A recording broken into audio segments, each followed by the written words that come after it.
Assalamualaikum warahmatullahi wabarakatuh.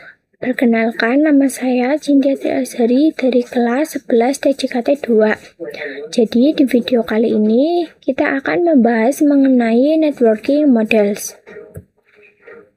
Nah, di sini terdapat 4 materi. Yang pertama, konsep networking models. 2, TCP atau IP models. 3, encapsulation dan decapsulation. Dan yang keempat, OSI model. Kita masuk ke materi yang pertama mengenai konsep networking models. Networking model itu identik dengan jaringan komputer. Nah, jaringan komputer mengacu pada perangkat komputer yang saling terhubung serta dapat bertukar data dan berbagi sumber daya satu sama lain. Langkah tepat dari awal belajar administrasi jaringan mulai dari vendor-vendor apapun seperti Cisco dan Mikrotik. Langkah yang tepat untuk mempelajari jalan komputer adalah dengan mendalami networking model. Nah, networking model adalah aturan yang mendefinisikan perangkat-perangkat komputasi agar saling terhubung. Namun, perangkat komputasi itu tidak hanya satu saja, pasti ada server dan lain-lain yang berasal dari berbagai macam vendor. Agar vendor-vendor tersebut bisa saling terhubung, dibutuhkanlah suatu aturan yang disebut dengan networking models. Jadi, bagaimana setiap vendor dapat saling berkomunikasi dengan open standard networking models yang tersedia. Untuk saat ini, open standard networking model yang tersedia dan terkenal itu ada 2, yaitu TCP/IP models dan OSI model. Nah, jadi sebelum adanya networking model, setiap vendor itu memiliki networking modelnya masing-masing. Pada tahun 1974, IBM membuat sistem arsitektur network atau SNA. Oleh karena itu, setiap vendor tidak bisa saling terhubung satu sama lain. Lalu muncullah open networking model agar setiap vendor bisa saling terhubung satu sama lain. Jadi, setiap vendor itu hanya akan menggunakan satu networking model yang sama. Entah itu OSI yang dibuat oleh International Organization for Standardization atau ISO, ataupun TCP/IP yang dibuat oleh Department of Defense atau DoD. Saat ini yang paling sering digunakan itu adalah TCP/IP. Tetapi yang paling sering dipelajari atau bisa digunakan sebagai pembelajaran itu adalah OSI. Namun keduanya ini memiliki tujuan yang sama. Nah, misalnya di sini ada vendor Cisco, vendor IBM, dan vendor Mikrotik. Nah, jika ketiganya memakai network model yang sama, maka ketiganya itu akan saling terhubung.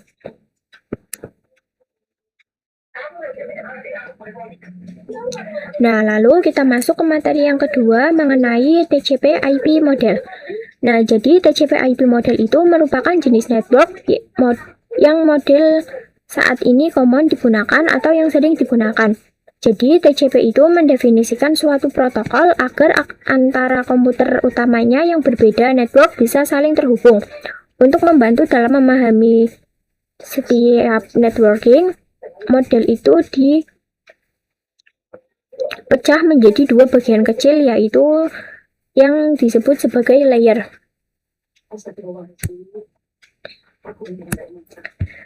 Jadi, di sini secara dokumentasi, TCP/IP model terdiri dari 4 layer. Namun, penerapan dalam real networks lebih mudah untuk dibagi menjadi 5 layer. Nah, ini untuk yang 4, yaitu dari bawah yang pertama ada network access, yang kedua ada internet, yang ketiga ada transport, dan yang terakhir ada application. Lalu untuk yang versi real networknya juga sama, yaitu yang paling bawah ada physical, data link, network, transport, dan application. Nah, lalu di sini saya akan menjelaskan satu persatu dari layer yang ada di TCP/IP model. Yang pertama itu saya akan menjelaskan mengenai application terlebih dahulu. Namun sebelum masuk ke materi yang application, saya akan menjelaskan terlebih dahulu cara kerja dari networking model. Jadi caranya itu adalah membuat beberapa lapisan fisik sampai non-fisik. Di setiap lapisan terdapat kumpulan-kumpulan aturan yang harus diikuti oleh setiap komponen agar dapat saling berkomunikasi. Jadi ketika kita mengakses suatu website atau aplikasi itu memiliki banyak sekali proses. Lalu proses-proses tersebut dikumpulkan pada layer-layer networking model. Nah, di sini kita akan membahas mengenai application. Nah, application itu berfungsi sebagai antarmuka dengan aplikasi. Dapat mengakses dan kemudian membuat pesan berskala. Contohnya di sini ada HTTP. HTTP digunakan untuk mengakses web server. Nah, bisa dilihat di sini ada sebuah ilustrasi. Di sebuah website pasti ada sebuah web server. Nah, ketika user atau klien ingin mengakses website, biasanya balasannya itu berubah HTTP header. Di dalam HTTP itu ada banyak sekali status. Seperti 200 yang menandakan request klien itu berhasil. Lalu ada juga 404 yang berarti not found, yang menandakan request klien itu gagal atau tidak berhasil. Selain HTTP header, juga akan memberikan informasi data yang di-request oleh klien. Selain HTTP, ada juga SMTP yang digunakan untuk mengirim email. Lalu ada juga SMAP atau POP3 yang digunakan untuk menerima email. Lalu di sini ada juga SSH untuk meremote.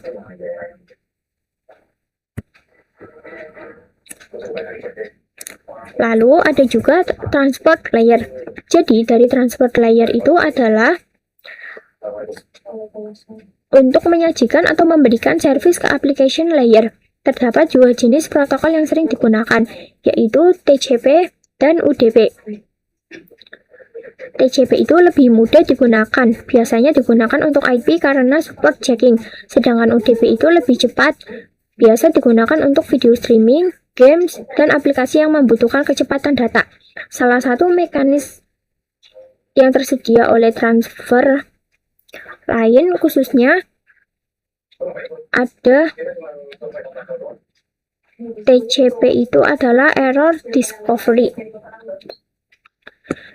Contohnya ketika kita mengakses web server, responnya itu ada HTTP header dan TCP header yang nantinya akan dibungkus menjadi segmen. Tetapi respon ini bisa error atau hilang salah satunya itu disebabkan karena overload, yaitu sudah banyak komunikasi atau domain tidak mencukupi. Jika terjadi seperti itu, klien akan merequest lagi, lalu server akan mengirimkan ulang. Sedangkan pada UDP, jika terjadi error saat klien merequest web server, si UDP itu tidak akan memperdulikannya. Jadi dia akan tetap mengirimkan ke klien. Oleh karena itu, UDP lebih cocok untuk video streamer, game, dan aplikasi yang membutuhkan kecepatan data. Lalu pada selanjutnya ada network. Nah, di dua itu terdapat satu protokol, yaitu IP. IP merupakan kepanjangan dari Internet Protocol yang terdapat dalam network layer 3, yaitu OSI. Nah, IP itu digunakan untuk memberikan alamat agar bisa saling berkomunikasi antar jaringan. Dan di sini digunakan untuk mengadreskan untuk komunikasi antar perangkat jaringan. Terdapat dua jenis IP, yaitu IPv4 dan IPv6. Nah, untuk IPv4 itu pengalamannya 32 bit, sedangkan pada IPv6 itu pengalamannya 132 bit. Lalu di sini IP menyediakan fitur yang sama penting, yaitu addressing dan routing. Di sini pada addressing itu memberikan nama pada perangkat jaringan komputer. Jadi misalnya di sini ada komputer 1 yang memiliki IP 192.168.1.1. Lalu ada komputer 2 yang memiliki IP 192.168.1.2. Nah, mereka itu bisa saling berkomunikasi karena mereka itu sudah memiliki IP dan IP-nya itu berbeda. Jika IP mereka itu sama, maka akan terjadi error. Lalu ada routing. Routing merupakan salah satu fitur yang disediakan pada IP di network layer yang bekerja layaknya kantor pos, mencari rute tercepat untuk sampai tujuan. Misalnya di sini saya mempunyai paket A yang akan dikirimkan ke alamat A. Jadi routing itu akan mencarikan rute tercepat agar bisa dikirimkan ke alamat B. Begitu pula jika saya akan mengirimkan pada paket B. Nah, itu akan si routingnya itu akan mencari rute tercepat agar bisa sampai ke rute B. Nah, kita lanjut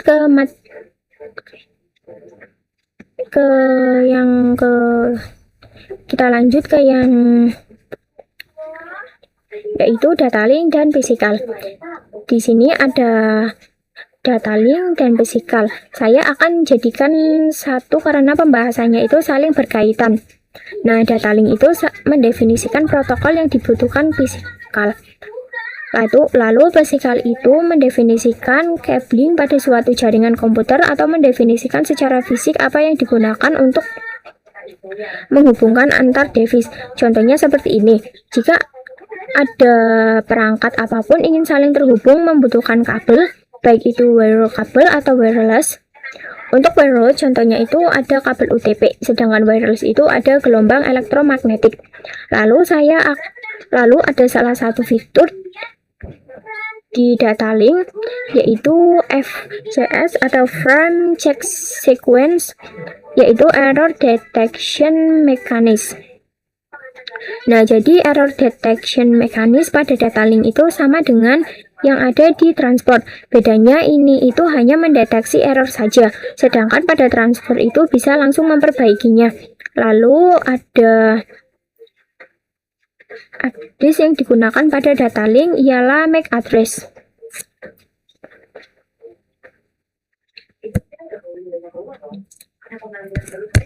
Nah, kita masuk ke materi yang ketiga yaitu encapsulation dan decapsulation.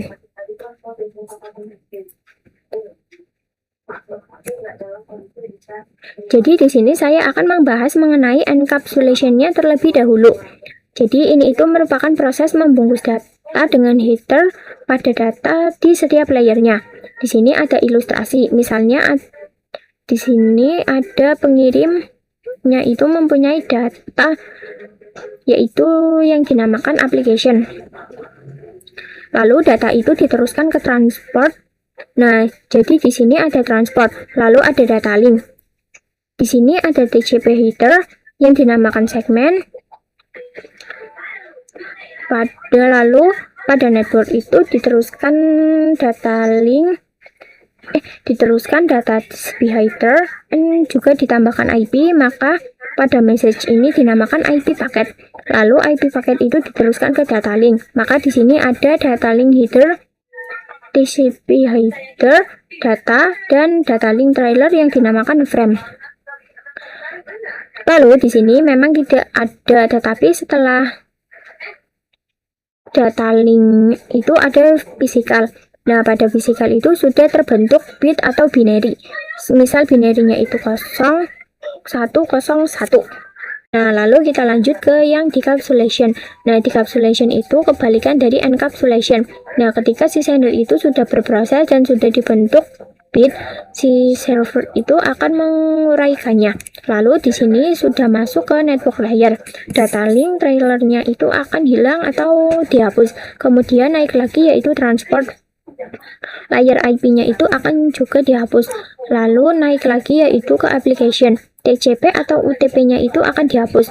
Lalu si receiver itu bisa menikmati datanya dan dia sudah bisa kembali menjadi bentuk data. Nah, jadi intinya si receiver ini melakukan proses encapsulation diubah menjadi bentuk bit. Lalu si receiver ini melakukan uraian yaitu proses decapsulation dan bit dia ubah menjadi data link. Nah, lalu kita lanjut ke materi yang terakhir mengenai OSI model. Nah, pada awal video itu saya sudah menjelaskan bahwa TCP IP itu lebih sering digunakan dibandingkan dengan OSI. OSI itu lebih sering digunakan sebagai bahan pembelajaran. Kenapa TCP itu lebih sering digunakan? Karena TCP itu dari sisi perkembangan protokol dan juga modelnya lebih dominan dibandingkan OSI layer. Namun, OSI layer biasa dipelajari karena mudah dipahami. Nah, sebelum networking model, ada setiap vendor itu membuat atau memiliki networking modelnya masing-masing karena setiap vendor memiliki network model yang berbeda-beda. maka komunikasi antar vendor itu sulit dilakukan. Jadi, usaha untuk membangun suatu jaringan komputer itu sangat besar. Banyaknya vendor tadi itu bagaimana upaya agar tetap bisa berkomunikasi dengan baik antara vendor satu dengan vendor yang lainnya. Oleh karena itu, dibuatlah suatu model atau suatu standar atau spesifikasi umum oleh ISO, yaitu International Organization for Standardization, pada tahun 1984.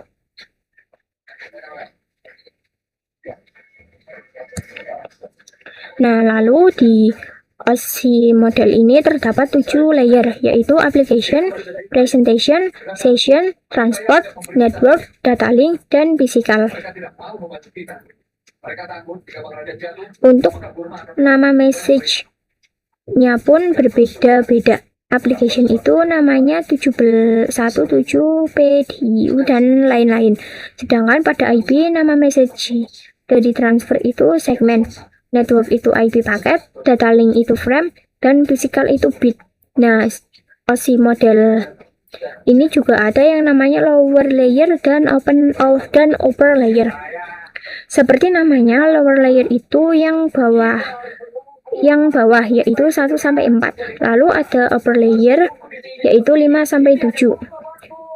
Yaitu dari sini sampai sini yang berkaitan dengan bagaimana data itu mengalir.